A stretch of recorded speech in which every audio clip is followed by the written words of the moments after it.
Test. Welcome to WFM Radio. This is In Between Pieces, brought to you by Writings from Michael, where I discuss entrepreneurship from the lens of an artist and business mindset.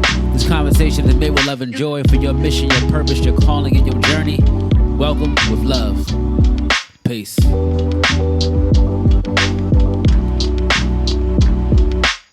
Welcome back. And I appreciate you guys taking the time out to listen to this, whether you're in the gym, you're running in the morning, having coffee, at work, in the car.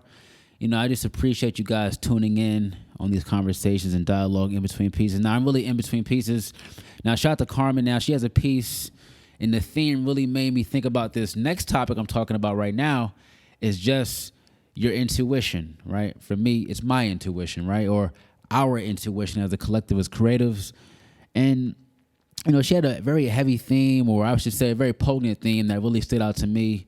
And it was how Black women possess the magic, or they possess the power even when they don't see it. Something along the lines of that, right? And I'm like, how can I expound on this? You know, I think about my mother, my wife, and I think about the Black women in my lives that really inspire me, not because they're the greatest artists. That's not the inspiration that comes from. It's just coming the will to continue pushing forward, right? And that magic, you know, they hold. Oh, I forgot. It was the prayer, right? They hold their prayer and grace when they don't even see it. Like, that's powerful, man. I mean, and like I said, I think about my mother, my wife, and their prayers almost ignite us to continue going, even though they don't see it and we don't see it. Just because you don't see someone praying for you doesn't mean they're not praying for you. So, you know, a lot word just now, but it made me think about the next topic here is intuition, right? And trusting your intuition at the drawing board, right? Now, for creatives, your intuition is heavily involved into the process. Right now, if you can agree with me, raise your hand, say intuition on 3. 1, 2, 3, intuition. Because some fields, right, if you're a medical major, right, or maybe a finance major, or you may be in that arena of field which really you need to rely on logic, I would say don't rely too heavy on intuition, because logic outbeats your intuition if logic proceeds that process, right?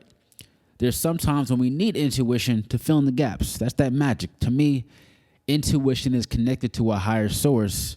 And, you know, I'm going to start off how intuition can beget the most biggest projects of your life.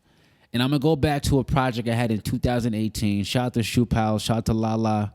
And I had got the opportunity to paint a 20-foot wall. Now, prior to this, I have never painted a 20-foot wall. I painted like an 8 to 10-foot wall, you know, a couple smaller projects, but still big.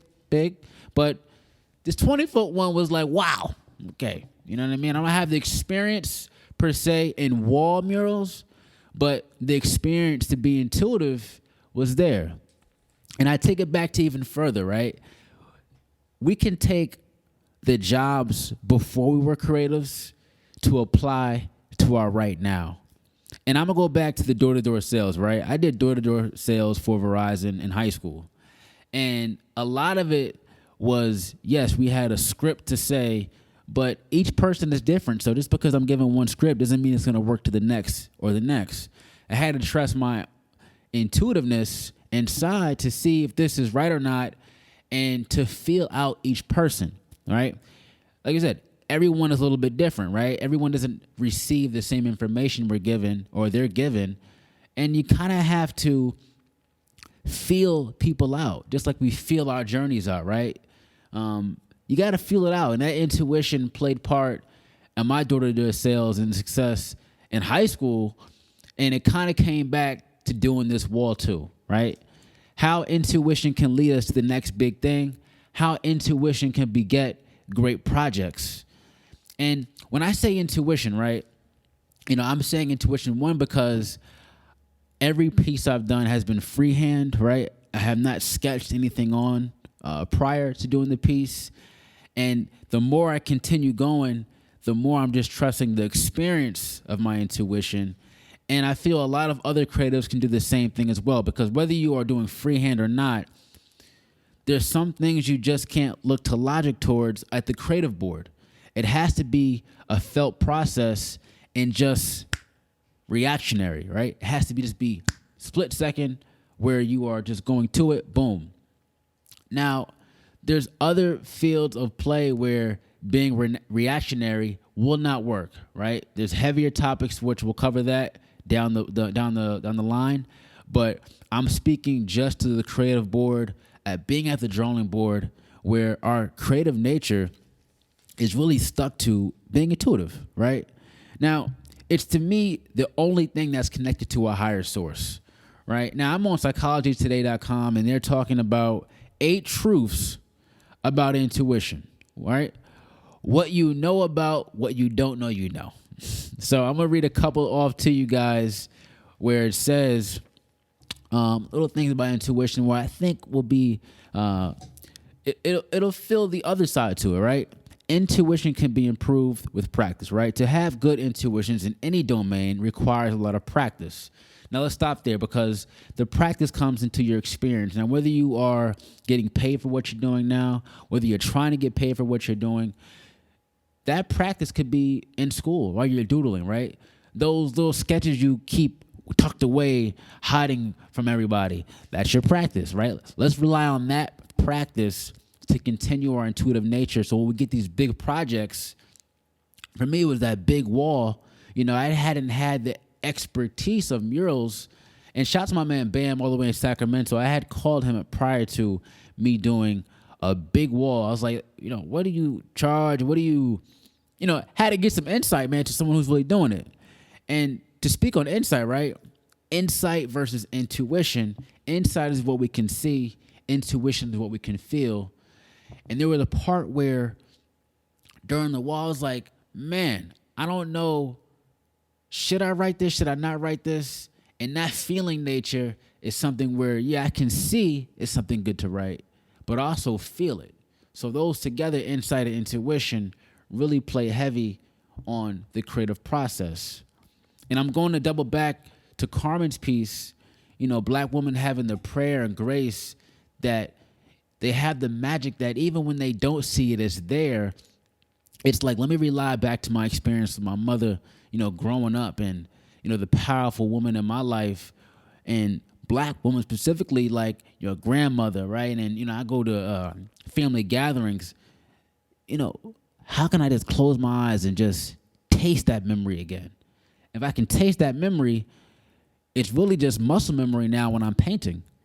So freehand, really, it's free, but it's also relying back to the muscle memory you had of being intuitive. So now you can just continue the process without really having to think about it too much, right? And when you think about something too much, especially being a creative man, you stumble and you stifle your creativity by thinking more than performing, right? I don't want to think more than I perform, right? We could be the best thinkers and greatest thinkers of all time, but if we're not applying those thoughts to ideas and ideas to action, it's just a thought, man, right? That idea will soon vanish. You know, so intuition is a very heavy tool I think can be taught first, second, third, fourth, fifth grade very early because we don't really get tapped into our emotional intelligence until later down the line when by the time we tap into it, we don't trust it. So I really want us to tap into that intuition nature, man. And as a creative, I didn't get too many lessons on intuition, right? It was more a feeling process. The big project with the wall. Excuse me, I had to burp. The big projects when I have these one-on-one pieces. You know, I get a theme and I try to intuitively just feel that piece out piece by piece. And the more I do a piece, the more I understand that it's the practice within on a daily basis, man. That's why we need to get in that studio, get into the gym, aka quote unquote your lab, whether it's your drawing board, get into that book. In 10 minutes a day, man, right? 5 minutes a day. Do something that applies your intuitive nature, right? Usually more experience, more practice strengthens that muscle, right? Strengthen that trust within what you're doing. So I want to start off and end off with there, man. You know, for me, the opportunity can be bigger than us sometimes, but trusting that process out and trusting the opportunity and trusting that you had the magic within, because you wouldn't be called to these opportunities unless you didn't have the will, the might, the push, right? The drive to continue going through. So continue going through. Let's hone in a little bit on our intuition, not too heavily, because if we rely too heavily on intuition, right, it can beget logic, or it can push out logic. And sometimes logic is needed within any field of play. So I'll leave off with that. Intuition is a mighty tool to keep on going off the drawing board, and intuition can lead you to the next big project, and it will. So until next time, guys, much love. Share this conversation. Be intuitive. Be legendary. Be bold. Be great. Be creative. Much love. Peace. And you just listened to WFM Radio In Between Pieces. Please like, subscribe, download, and spread this conversation with love and joy. Keep going on your mission, your purpose, your calling, and your journey. Much love.